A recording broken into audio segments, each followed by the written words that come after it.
देखिए, कल पटना के ऐतिहासिक गांधी मैदान में वक्फ संशोधन बिल को लेकर तमाम मुस्लिम समुदाय के भाइयों का जुटान हुआ। और आपको बता दें, तमाम विपक्षी पार्टियां जो हैं इस आंदोलन का समर्थन करने उतर गई।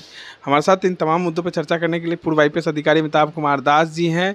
बिहार में कल बड़ा जुटान हुआ गांधी मैदान में, जो है कई मुस्लिम संगठन जो है वो वहाँ पे जुटे, जिसका समर्थन विपक्ष के तमाम पार्टियां भी कर रही थी। क्या लगता है, मोदी जी का ये बिल जो है क्या सही में मुसलमानों के खिलाफ है? सही कहा आपने। कल जो वक्फ के खिलाफ रैली हुई गांधी मैदान में, वो बहुत मैं कामयाब रैली इसको मानूंगा, क्योंकि इतनी गर्मी पड़ रही, आसमान से आग बरस रही है, इसके बावजूद बहुत बड़ी तादाद में लोग आए और दिखाता है कि मुसलमानों में कितना गुस्सा और आक्रोश है ये वक्फ कानून के प्रति। मैं दर्शकों को शुरू से पूरा मामला समझाता हूँ। ये वक्फ जो होता है ये अरबी भाषा का शब्द है और वक्फ का मतलब होता है समर्पण। तो यदि कोई मुसलमान अपनी किसी संपत्ति को धार्मिक कार्यों के लिए दे देता है तो वो वक्फ की संपत्ति हो जाती है। मान लीजिए किसी मुसलमान ने वसीयत में लिख दिया कि मेरी मौत के बाद ये जो ज़मीन है इस पर मस्जिद बना दी जाए या कोई कब्रिस्तान बना दिया जाए या मदरसा खोल दिया जाए, तो वो ज़मीन वक्फ की ज़मीन हो जाएगी। देश में वक्फ की ज़मीन के प्रबंधन के लिए दो बोर्ड हुआ करते थे, शिया वक्फ बोर्ड और सुन्नी वक्फ बोर्ड। तो ये बहुत सैकड़ों सालों से ऐसा होता आ रहा था। तो वक्फ की हज़ारों एकड़ की ज़मीन थी, आप उसका उम्मीद आप लगा सकते हैं दाम, हज़ारों एकड़ कितना में सैकड़ों करोड़ की ज़मीन थी।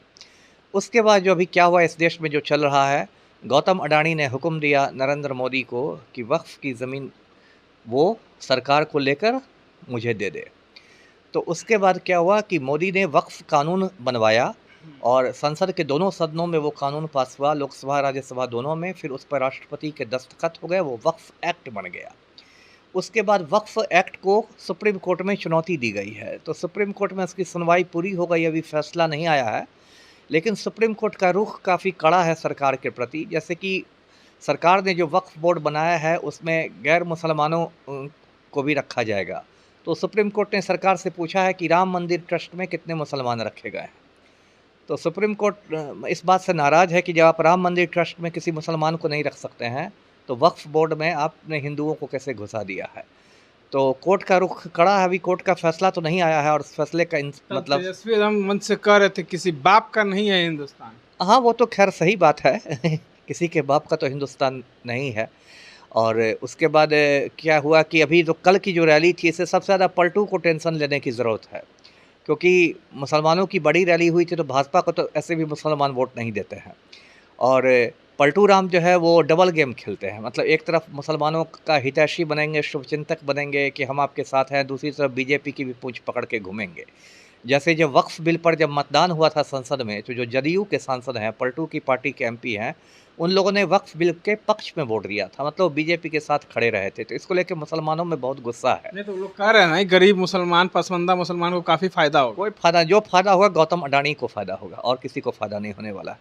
और उसके बाद इसलिए 1 महीना पहले लगभग एक राज्य अल्पसंख्यक आयोग का भी गठन किया है पलटू राम, जिसमें गुलाम रसूल बलियावी हैं, जदयू के नेता, टोपी और दाढ़ी सहित, उनको उसका अध्यक्ष बनाया गया है। तो पलटू राम ने कहीं ना कहीं अल्पसंख्यकों को संदेश देने की कोशिश की है कि हमें आपकी फ़िक्र है, लेकिन इतनी आसानी से कोई मूर्ख बनने वाला है नहीं। और कल की रैली की सफलता के बाद माना जा रहा है कि आगामी चुनाव में महागठबंधन का पलड़ा बहुत ज़्यादा भारी हो गया है। जी चलिए, महागठबंधन का पलड़ा बहुत ज़्यादा भारी हो गया। पूर्व आईपीएस अधिकारी अमिताभ कुमार दास तमाम बातों को बता रहे थे। तमाम अपडेट्स के लिए बने रहे इनसाइडर लाइव से। धन्यवाद।